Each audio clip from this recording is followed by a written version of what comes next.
The Guild is Maximum Lawyers' community of legal entrepreneurs who are taking their businesses and lives to the next level. As a Guild member, you'll build relationships, be held accountable, and learn strategies specifically designed to get you unstuck and accelerate your plan for growth. Members are also granted exclusive access to masterminds hosted around the country. Our next event is coming up, and we're heading to Scottsdale, Arizona. There's something truly magical about the power of these in-person connections where real-time breakthroughs happen. Picture this. You're surrounded by like-minded law firm owners tackling your business and mindset challenges together. The energy is electric, the insights are transformative, and the results are game-changing. Investing in yourself is the best decision you'll ever make. The knowledge, strategies, and breakthroughs you'll gain are priceless assets that will supercharge your practice and propel you forward. Join the Guild and secure your ticket to Scottsdale at the best possible price by visiting maxlawevents.com.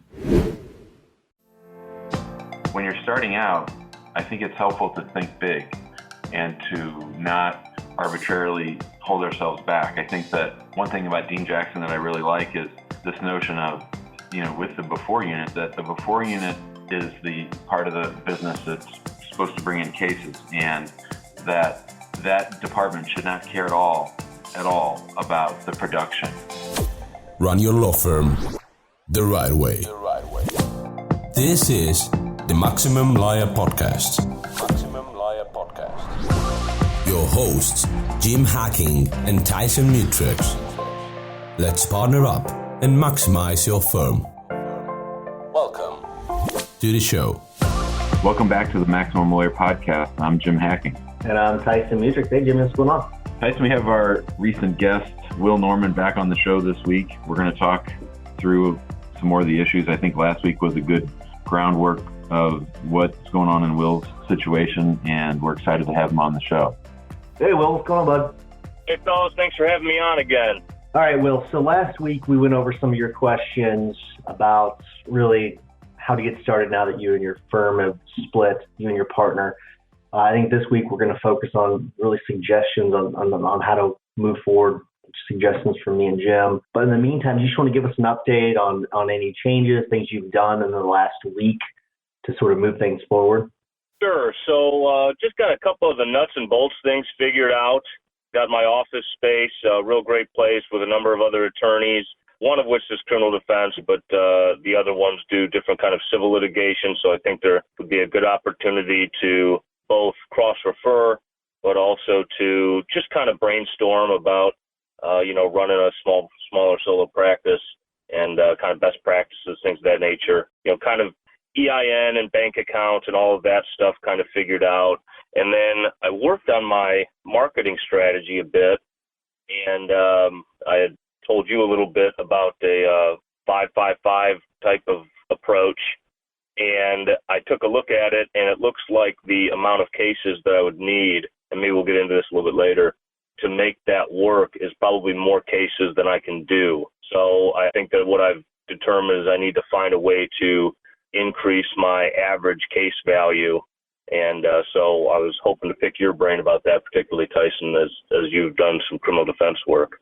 Sure. Well, because I know I teased this last week, the 5-5-5 plan. So will you tell people what that is so they have an understanding of what we're even talking about? Yeah, so I was trying to put some numbers together, and I didn't want to overthink it and try to get so granular that, I figured out to the penny and how many cases and how many hours. I wanted to set some goal and then try to work towards it. So I set a goal for revenue of $250,000.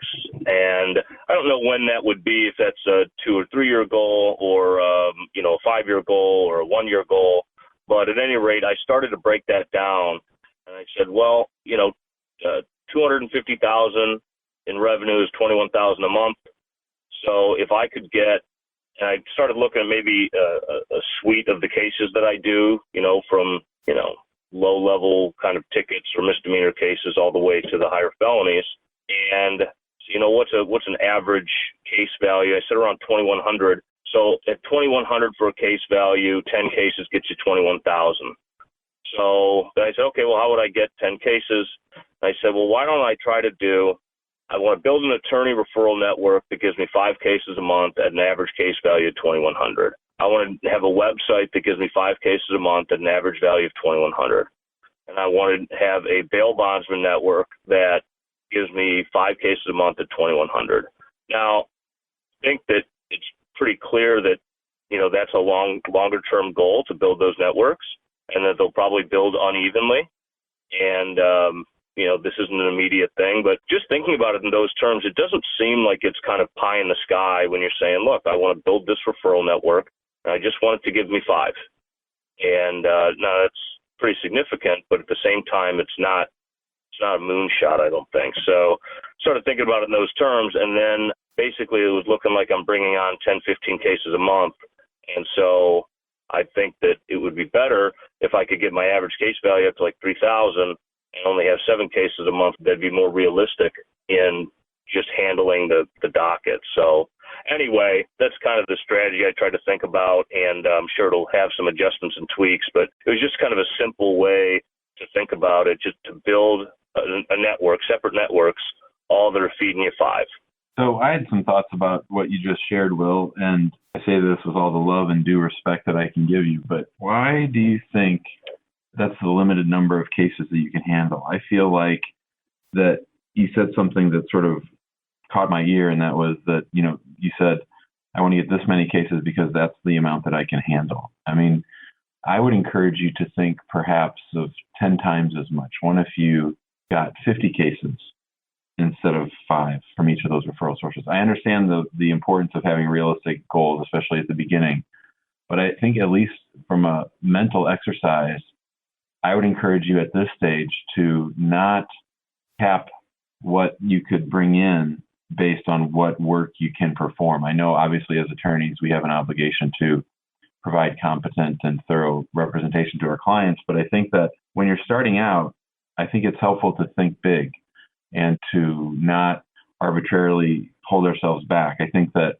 one thing about Dean Jackson that I really like is this notion of, with the before unit, that the before unit is the part of the business that's supposed to bring in cases, and that department should not care at all about the production, and that if you are going to limit yourself to cases, the number of cases that only you can do, then you're really going to cap out pretty quickly. And I think that I would encourage you to think about leverage with an associate down the line, and that you don't want to arbitrarily throttle yourself at this early juncture. I think that's sound advice, and I have been thinking of how to kind of benchmark and how to plan my growth. So at X capacity of cases, or once we're bringing in so many cases, when would be appropriate to get an associate? And I haven't worked those numbers out yet, but, I think that as long as I have a realistic understanding of when I would have to bring in more help to handle the substantive cases, that would help me kind of expand my thinking in the way that you're talking about. So I think that's great advice, and I'll definitely incorporate into my thinking going forward is not to think small, think big, and then grow accordingly. Will, I had the same thoughts whenever you were talking about that Jimmy did. So I think you keep using this word capacity. Maybe get away from that word.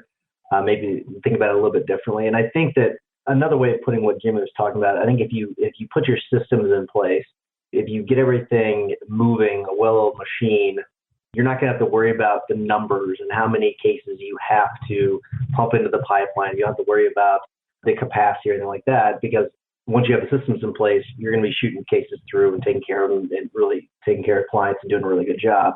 I want to address the thing about the price points. So you have essentially in your 555 plan, you have 3 feeders. You have your website, referring attorneys, and bail bondsmen. At least in Missouri, in Illinois, bail bondsmen are not a thing. In Missouri, they're a big thing in rural counties. So the lower end cases are from bail bondsmen and websites, at least in Missouri. It may be a little bit different from where you are, but in Missouri, those are lower end cases. So it can be harder for you to get that higher price point. But if you focus on the attorneys are the ones that are really pumping you up. They're the ones, hey man, my guy Will, he knows what he's doing. I refer all my cases to him. He's going to take care of you. Those are the higher value cases where you can really increase the value. What I mean increase the value, you can double and triple your fees in some cases, because no matter what, and make sure you're providing the value that they're going to get for that. But some of these referral partners, when they send you a case, no matter what, that client's going to hire you just because that attorney gave their word. So you may want to revise your plan and focus on that middle section of referral partners, because you can charge a lot more money. And I'm pretty sure any of our listeners or any other attorneys that focus on referrals from other attorneys will vouch for this. They're much better clients usually, and you can charge significantly more money. So if you're wanting to raise your rate, you may want to devote your attention to that as opposed to the other two buckets. Does that make sense? Yeah, definitely. I guess I did consider the fact that, even though I'm asking for, this many referrals at this price point, that as I went through that process, it's very likely that, one referral source or another would give me more referrals, and that different referral sources would be at different price points. So I'd kind of thought that it would kind of turn out, as I get more information, it would turn out differently. But yeah, I think that's good advice. I'll definitely take a look at that. And I guess that, the one last piece is I'm trying to develop different referral sources, but then the other question was, of course, how to triage it and how do you prioritize? And I think that as of right now, and given what you two are saying, that my focus is going to be on attorney referral network, and then also, the website, just because that takes time to load. So, you've really got to get out in front of that because it has a lagging, success rate, if you will. So yeah, good sound advice again. All right, so we're going to go into some sort of quick tips from Tyson and Jim. We spent a lot of time talking to Will about the overall practice, and we want to get sort of granular and talk about some nitty gritty. My first piece is one that Tyson and I talk about a lot, and I want to make sure that when you go out on your own, that you're not going to be answering your own phone, that you're going to have a buffer so that people aren't calling to pick your brain and sort of get free advice, and that you really have a system in place to not answer your phone, and that you also are capturing all the information from anybody who calls so that you can add them to your database. Yeah, so that's one of the first things that I addressed when I was kind of putting together my systems. The first thing I did was make kind of a flow chart of how a receptionist would handle the calls. And basically, if it becomes a criminal case, that there would be some intake information obtained before she schedules a call back. If it's a referral case, that it's the information sent to me so I can refer it out to my preferred attorneys. And then if it's an existing case, to schedule a call back. And I'm looking for some virtual services to try to help me out in the beginning here. Open to suggestions, of course. I heard your great episode on Ruby Receptionists. I'm definitely looking into them, but there's a lot of different providers out there. Yeah, and if you want to send us a message, actually, you know what, we'll do it on the Facebook page. I've used multiple different companies, and I think Jim has too, so we can give you a few options. Ruby is the most expensive, but they're by far the best. So it just depends on really your price point and really what you want. There's other ones out there that are comparable, but not as good. So, and just so we're clear, so we're giving these tips. These are based upon questions you've given to us. So you may want to post those questions on the Facebook page. But you had a question about considering criminal defense as a niche, and then also maybe niching down even more than that. And my suggestion to you is, if you can niche down even more, and we sort of talked about this last week, but if you want to take just sex cases or become the Fourth Amendment guy like we talked about, or just federal cases, things like that, at least in St. Louis, there's a lot of attorneys that just do one or two things within the criminal realm, and they do really well because they're known as that guy or that gal. So you may want to consider doing that. So that's one of my suggestions. And then on top of what Jimmy was just saying, you had a concern about cases possibly falling through the cracks as you grow. And what Jimmy said, make sure you have some sort of database to put those clients into, whether it could even be a spreadsheet. It could be just that if you want to start off with that, but you want to have a CRM. And I recommend a CRM because you want to take notes like your life depends on it. Because if you drop dead tomorrow, you want to be able to hand this off, all of your files off to another attorney so they know exactly where the case is. So that's why I'm saying take notes. That way, as you grow, as you have attorneys come on board, as you have paralegals or assistants come on board, they know exactly what's going on. When it's just you may think, oh, that's not that big of a deal. I don't need to take notes. I know what's going on with the case. But you really do, because you're going to forget things. But the most important thing is, as you grow, You want people to know what's going on with your cases. That way they can help your clients. Also, on that part of it, I think you're sort of getting away from this, but you were sort of driving yourself insane, I think, with this paralysis of thinking about all the small things you need to do. Don't worry about that. Worry about the big things. Focus on the big things, the vision, the goals, things like that. All the small things will fall into place.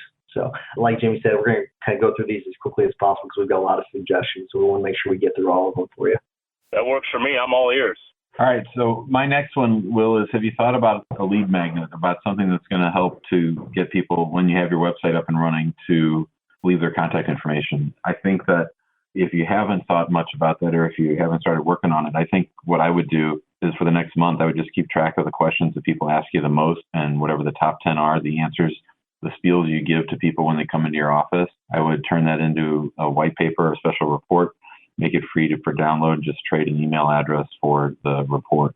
Yeah, so I have given that some thought, and I think that the two, to Tyson's point, I think that the two areas I'm going to look to focus on would be OVIs and then general Fourth Amendment cases.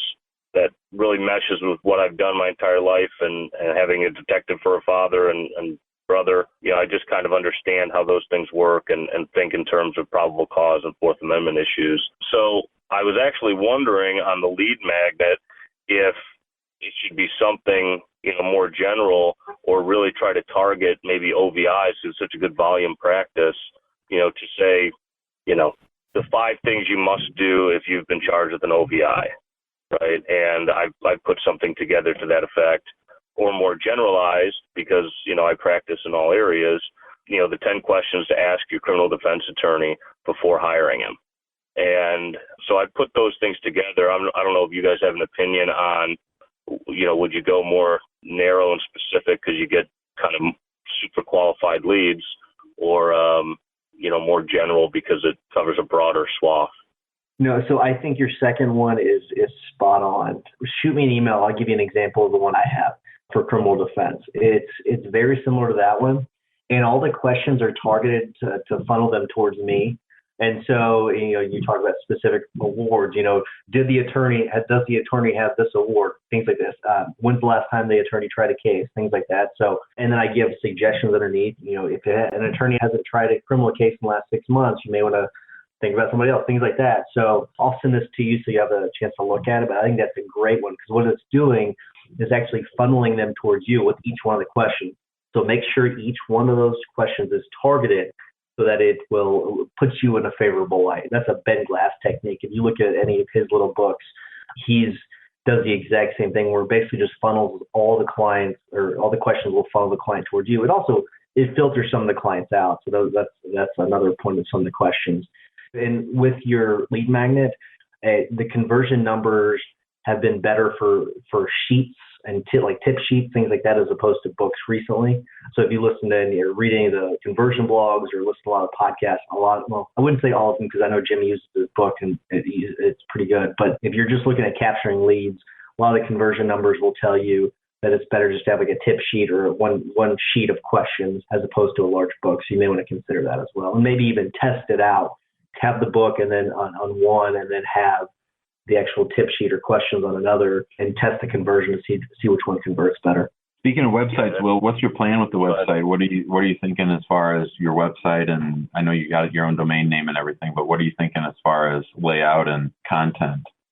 So I had a few hours meeting with my friends over at Edie and Hill, Will Edie and Michael Hill. They do nursing home law, and they're real sharp guys, came from a top plaintiffs firm, went out on their own, and they just, eat, breathe, and live this stuff, particularly Will on the website.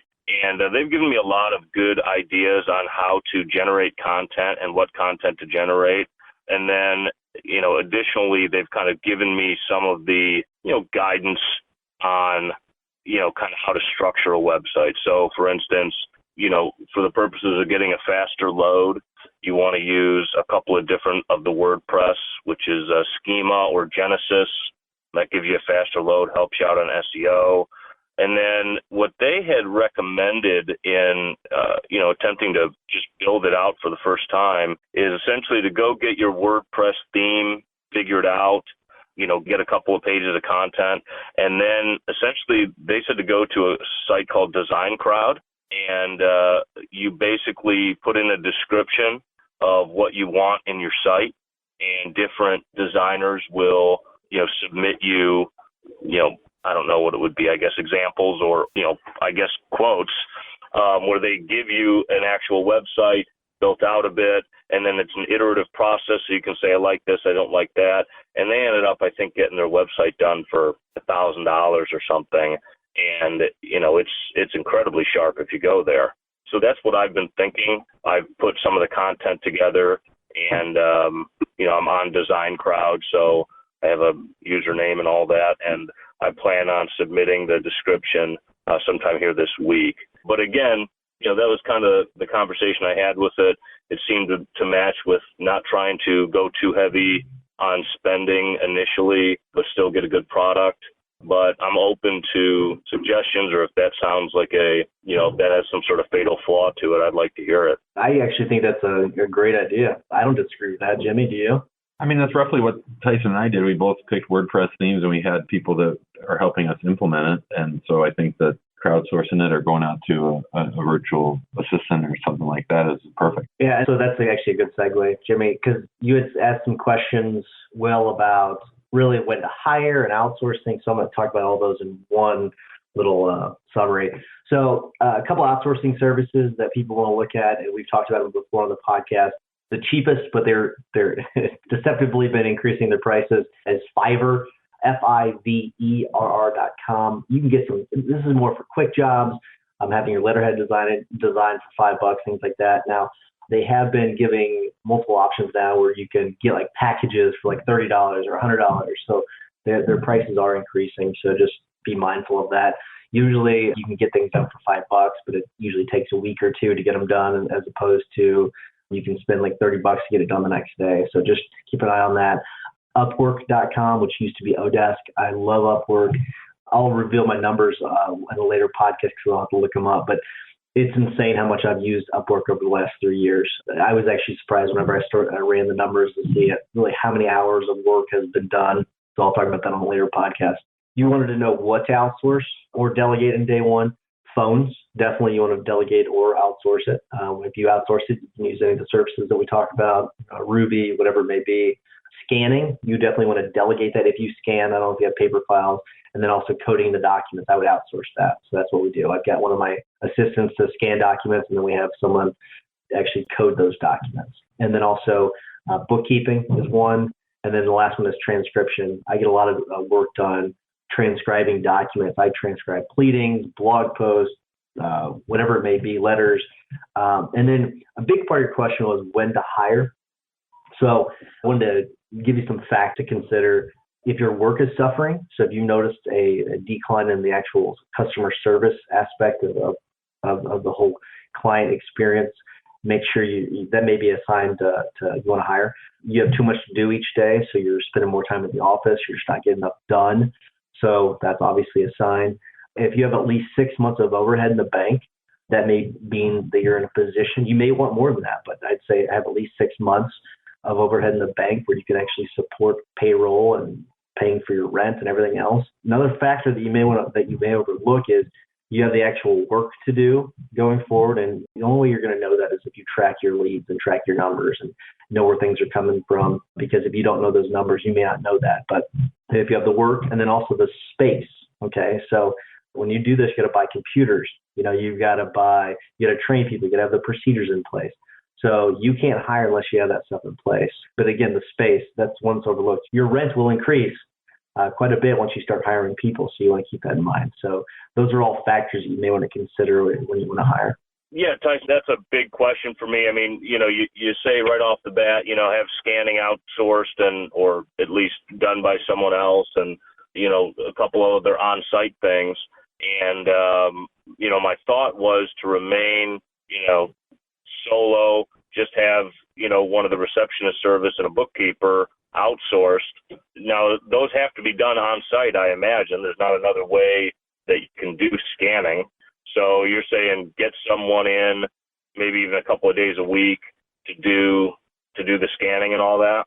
Law student, what Jimmy talked about last week, get a law student. That could probably be your best bet to start off because they're not going to want a ton of hours and you're not going to have to pay them a ton of money.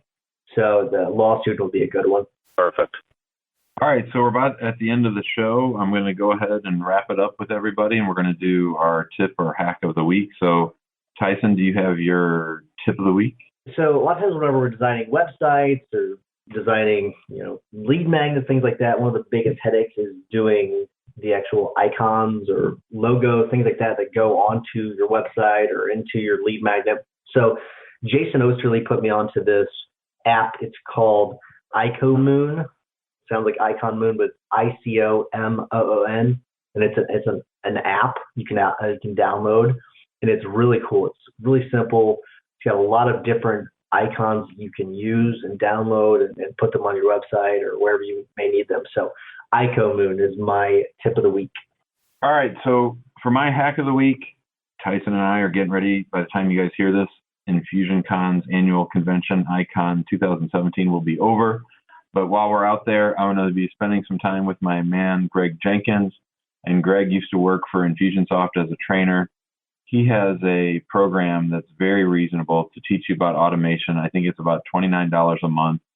I've learned more for that $29 than I have in just about any kind of Infusionsoft related field. He does the best job I know of explaining it simply and concisely, teaches you the real basics. He's got some very reasonable tutorials that you can learn about how to use Infusionsoft, how to automate. I highly recommend it. If you go to Monkey Pod Marketing, it's where you'll find Greg, and I highly recommend it. Will, what is your tip of the week? My tip of the week is a book that I've recently read called MacCarthy on Cross-Examination. Not really a law firm management book, more of a sharpen the practice saw there. But it's a really, really great resource on how to get what you want out of cross-examination, a kind of, almost brain-dead system that will allow you to be the storyteller to your jury or to your judge, control the witness, and basically make it so that their option is either to agree with what you're saying or look bad. So MacCarthy on Cross-Examination, great book, very quick read, and I think a great resource for any attorney who does cross-examination. I recommend that book. I've read that book. I've heard that actually on multiple CLEs. It's a really good book. So people that are interested in cross-examination, unlike Jim Hacking, who does immigration work, but I definitely plan on checking it out. Jimmy, got anything else? For the record, I will be cross-examining witnesses a week in next month in May. We have a trial. Immigration attorneys do go to court and do cross-examine people. So I might have to check out that book myself. Everybody have a great week. All right, have a good week, guys. See you. Thanks for listening to the Maximum Lawyer Podcast. To stay in contact with your hosts and to access more content, go to MaximumLawyer.com. Have a great week and catch you next time.